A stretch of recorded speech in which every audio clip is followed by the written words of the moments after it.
은혜 받으실 하나님의 말씀은 시편 128편 1절에서 6절의 말씀입니다. 야훼를 경외하며 그의 길을 걷는 자마다 복이 있도다. 내가 내 손이 수고한 대로 먹을 것이라. 내가 복되고 형통하리로다. 내 집 안방에 있는 내 아내는 결실한 포도나무 같으며 내 식탁에 둘러앉은 자식들은 어린 감람나무 같으리로다. 야훼를 경외하는 자는 이같이 복을 얻으리로다. 야훼께서 시온에서 내게 복을 주실지어다. 너는 평생에 예루살렘의 번영을 보며 내 자식의 자식을 볼지어다. 이스라엘에게 평강이 있을지로다. 아멘. 시편 128편 말씀을 통해서 가정 세우기, 이런 제목으로 은혜를 나누겠습니다. 태초에 하나님이 가정을 창조하시니라. 이상하죠? 집은 사람이 짓지만 가정은 하나님이 세웁니다. 건축물은 자재로 짓지만 가정은 하나님이 세워주시는 겁니다. 그래서 태초에 하나님은 가정을 세웠다는 말씀을 하고 있는 겁니다. 실제 창세기 1장 1절 보면은 태초에는 하나님이 천지를 만드셨습니다. 천지 만물을 창조하신 하나님께서는 창세기 1장 보면은 첫째 날, 둘째 날, 셋째 날, 넷째 날, 다섯째 날, 여섯째 날에 이르기까지 하늘과 땅과 바다와 그 가운데 모든 만물을 지었습니다. 하늘 위에 하늘을 지으시고 궁창 만드시고, 그리고 바다 밑을 만드시고, 물고기를 만드시고, 뛰어다니는 초원의 짐승을 만드시고, 마지막 날에 하나님께서는 흙으로 사람을 만드시고 코에다가 하나님의 생기를 불어넣으니 생명이 되었더라고 성경은 우리에게 증거해주고 있는 겁니다. 자, 그런데 아담을 만들었습니다. 남자를 만들었습니다. 하나님께서 만드신 생물 중에는 남녀 암수 한 상씩을 만드셨습니다. 모든 짐승들은. 사람만은 아담 혼자 만들었습니다. 모든 짐승에서 자기 짝이 있는데 아담은 자기 짝이 없이 홀로 독초하는 것을 보니까 하나님께서 그것이 보시기에 좋지 않았던 것입니다. 아담 만들고 나서는 너무 이뻐가지고 너무 좋아가지고 보시기에 심히 좋았더라는 표현을 쓰고 있는데, 홀로 외롭게 밤을 새우고 독초하는 그것이 하나님 보시기에 그닥 좋아 보이지 않았던 것입니다. 그래서 하나님께서는 아담을 위해서 여자를 만들어 주시기로 작정하십니다. 아담을 깊은 잠에 빠뜨린 다음에 그의 갈비뼈를 쥐어서 여자를 만들어서 그 여인을 아담 앞으로 이끌어 나갔습니다. 그래서 창세기 2장 18절 보니까 야훼 하나님이 이르시되 사람이 혼자 사는 것이 좋지 아니하니 내가 그를 위하여 돕는 배필을 지으리라 하시니라. 독신주의는 하나님의 뜻이 아니란 소리죠. 그 다음 창세기 2장 22절 야훼 하나님이 아담에게 취하신 그 갈빗대로 여자를 만드시고 그를 아담에게로 이끌어 오시니, 하나님이 하와의 손을 잡고 아담에게 이끄신 장면이 오늘날 결혼식의 유행입니다. 딸님의 손을 누가 잡나요? 아빠가. 그렇죠? 하나님이 하와의 손을 잡고 신랑 아담에게로 가서 인수인계 해주는 것이 오늘날 결혼식의 모습이죠. 몰랐죠? 이제 알았죠? 그럴 때 할렐루야 하는 겁니다. 다 성경적이에요. 그 다음 창세기 2장 23절 보니까 아담이 이르되 이는 내 뼈 중에 뼈요 살 중에 살이로다. 이것을 남자에게 주의할 선적 여자라고 부르리라. 여자라고 부른 것은 아담이 이름을 지었고, 여인에 나온 것은 뼈 중에 뼈요 살 중에 살이기 때문에 그가 이름을 지었던 거예요. 그 다음 2장 24절 보니까 참으로 중요합니다. 이러므로 남자가 부모를 떠나, 부모와 함께 사는 것도 아닙니다. 남자가 부모를 떠나 그의 아내와 합하여 둘이 한 몸을 이룰지로다. 이렇게 해서 가정이 시작되는 것이죠. 하나님께서 제일 먼저 만드신 기관이 국가 아니요, 사회 아니요, 학교 아니요, 교회 아니요, 가정입니다. 가정을 먼저 세우신 거예요. 그래서 태초에 하나님은 가정을 세우시니라.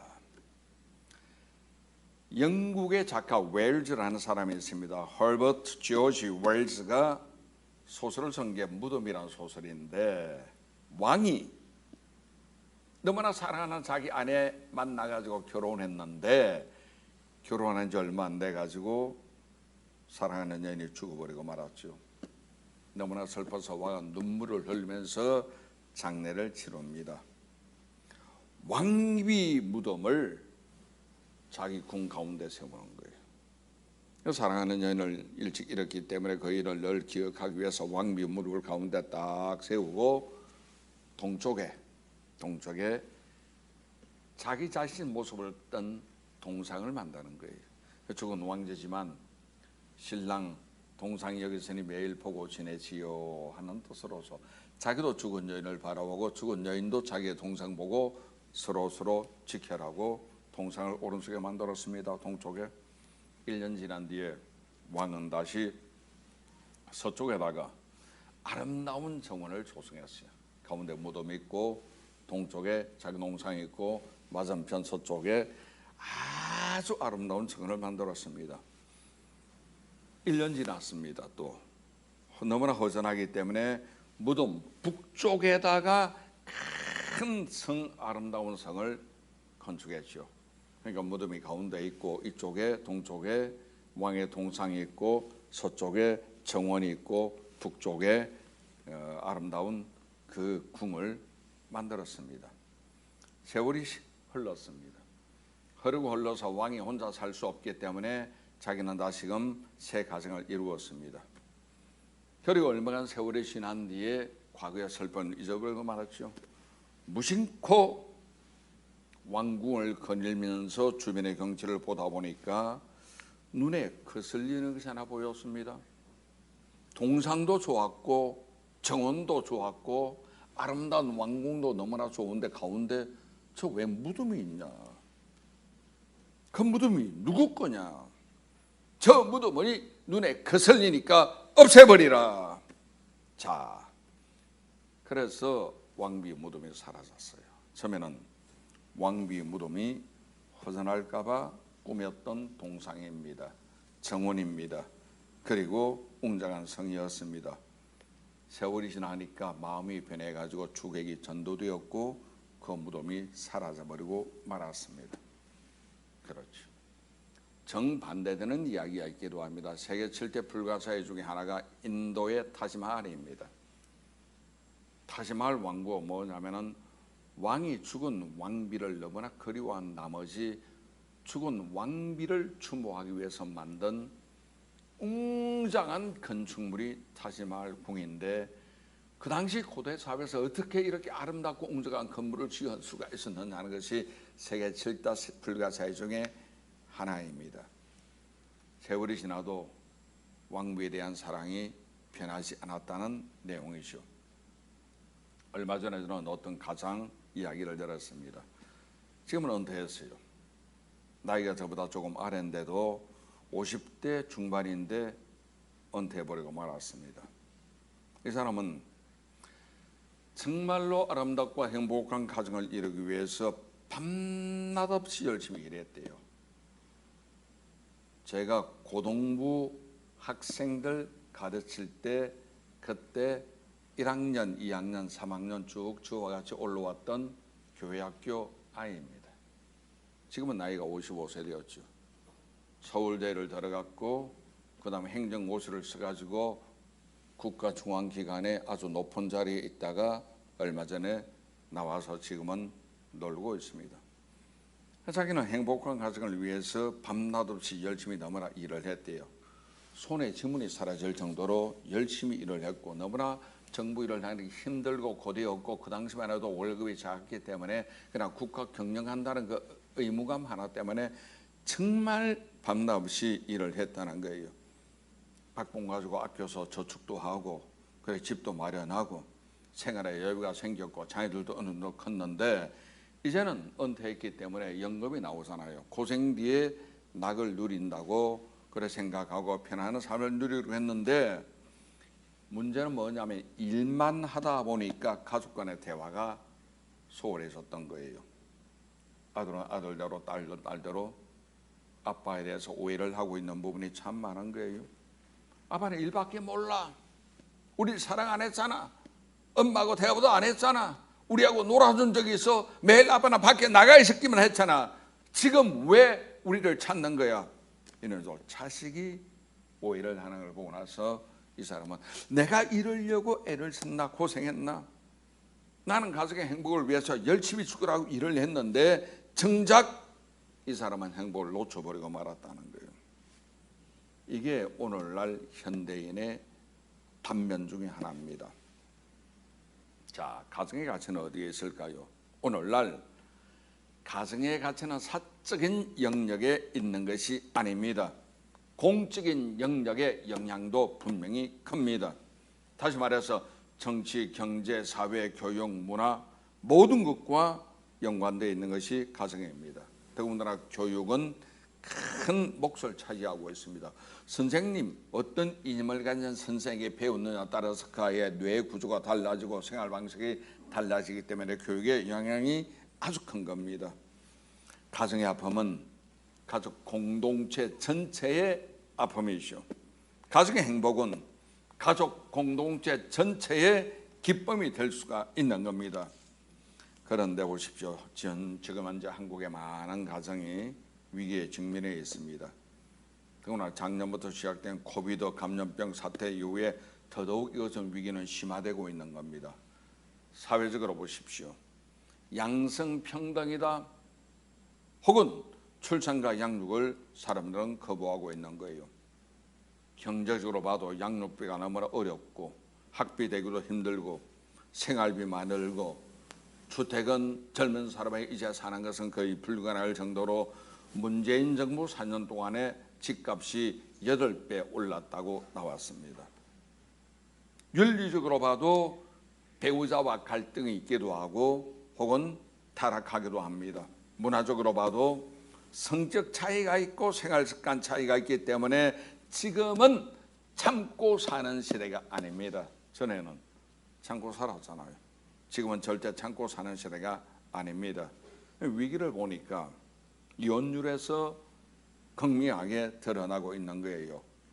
자 보세요. 호적 신고된 이혼 건수가 30년 전보다 10배 올라갔다는 거예요. 적당히 올라간 게 아니고 10배나 급증했다는 거예요. 그럼 혼인 신고 안 한 집까지 따진다면 훨씬 더 많은 수치가 될 거예요. 인구 1000명당 우리나라의 이혼율은 일본을 앞서고 대만을 앞서고 서구인 캐나다보다 월등히 높은 것이 현실입니다. 지금 우리는 먹고 살기 좋아요. 3만 불 시대를 지나서 4만 불을 향해 나가고 있는 이 시대인데, 그럼 생활 수준은 아주 좋아졌습니다만은 아름다운 가정은 우리가 잃어버리고 있는 겁니다. 가족 간의 유대도 사라지고 있는 겁니다. 더군다나 97년도 우리가 IMF 겪으면서 많은 가정이 해체되어버리고 말았죠. 2008년도 외환위기 겪으면서 그나마 남아있던 가족이 더 어려운 가정을 겪었습니다.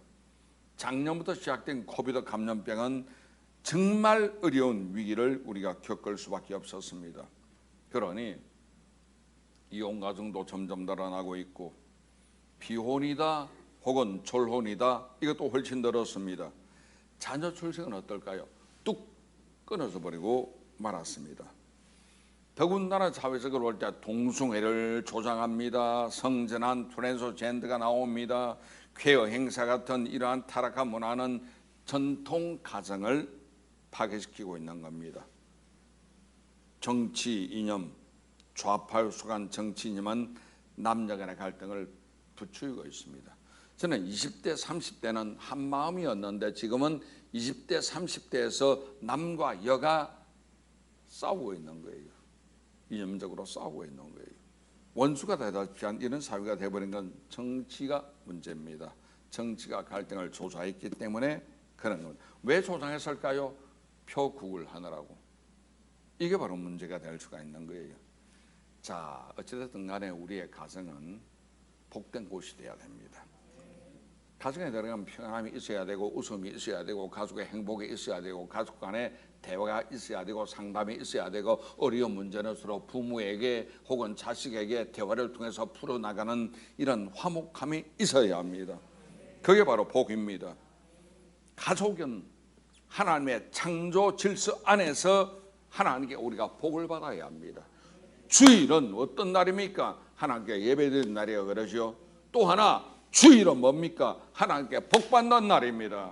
우리가 주일날 교회 와서 예배를 드리면서 하나님께 복을 받아야 하는 거예요. 그래서 말씀 임할 때마다 아멘 아멘 하는 이유는 하나님께서 말씀으로 복을 만드셨기 때문에, 말씀으로 복을 주셨기 때문에, 그래서 하나님의 복이 선포될 때마다 우리는 아멘 하면서 내 것으로 삼아야 합니다. 우리가 복 받아야죠. 어디 가서 복 받습니까? 부처에게 가서, 우상에게 가서? 아니요. 천지만물 지으신 하나님께 가서 복을 받는 겁니다. 복도 하나님이 만드신 것이고 주시는 분도 하나님이 주시는 것이에요. 그래서 우리는 주일날 교회에 와서 복을 받습니다. 은혜 받는다 이꼴은 복 받는답니다.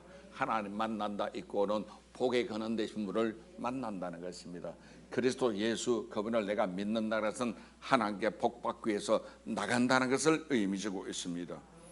가족은 창조 질서 안에서 하나님께 복 받아야 합니다. 집은 건축자가 짓죠. 가정은 하나님이 세우십니다. 돈으로 집을 사지만 가정은 못 삽니다. 돈으로 약을 사지만 건강은 못 삽니다. 돈으로 침대를 사지만 잠은 못 삽니다. 돈으로 우리가 무엇을 할 수 있는가 하지만 영생은 우리가 절대 얻지 못하는 겁니다.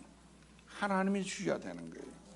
자, 가정은 하나님이 세우셨는데 첫 번째, 가정에는 하나님 자리가 있어요. 하나님 자리가. 어떤 집에 가니까 가부장적인 집인데 아빠 앉는 자리가 있더라고. 그 집에 가서 응접실이니까 당연히 거기 모르고 앉았더니만 일어나세요. 그건 아빠 자리예요. 가족이 아무도 그 자리 못 앉는 거예요.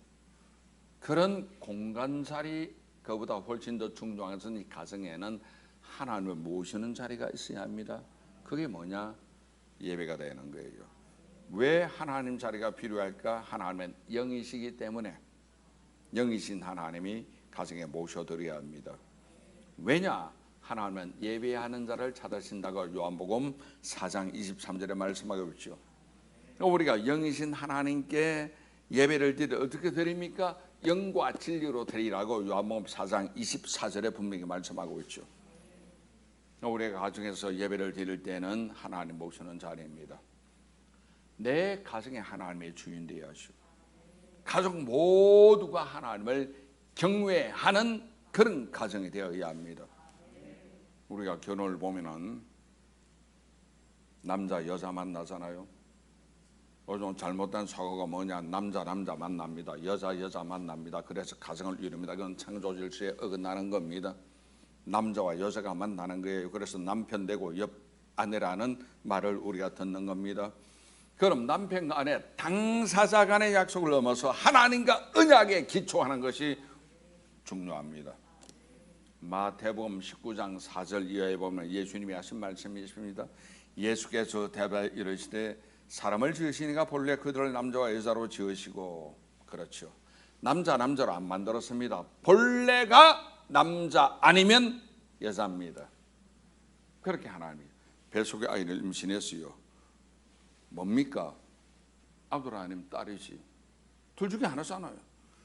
본래 남자와 여자로 지으시고 말씀하시기를 그러므로 사람이 그 무릎을 떠나 아내에게 합하여 그 둘이 한 몸이 될지니라 하신 것을 읽지 못했느냐? 그런즉 이제 둘이 아니요 한 몸이니 그러므로 하나님의 짝지어 쓰신 것을 사람에 나누지 못할지니라 하시니.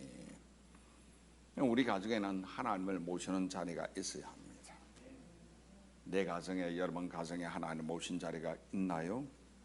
하나님이 여러분 가정의 주인이 되십니까? 우리가 이거 분명히 하고 나가는 여러분 되시기를 바랍니다. 내 자식이 귀하기 때문에 내 자식이 가정의 주인 되면 안 돼요. 가장이 가정의 주인 아닙니다. 하나님의 주인입니다. 하나님을 모신 자리가 있어야 되겠습니다. 두 번째, 가족 간의 사랑이 있어야 합니다.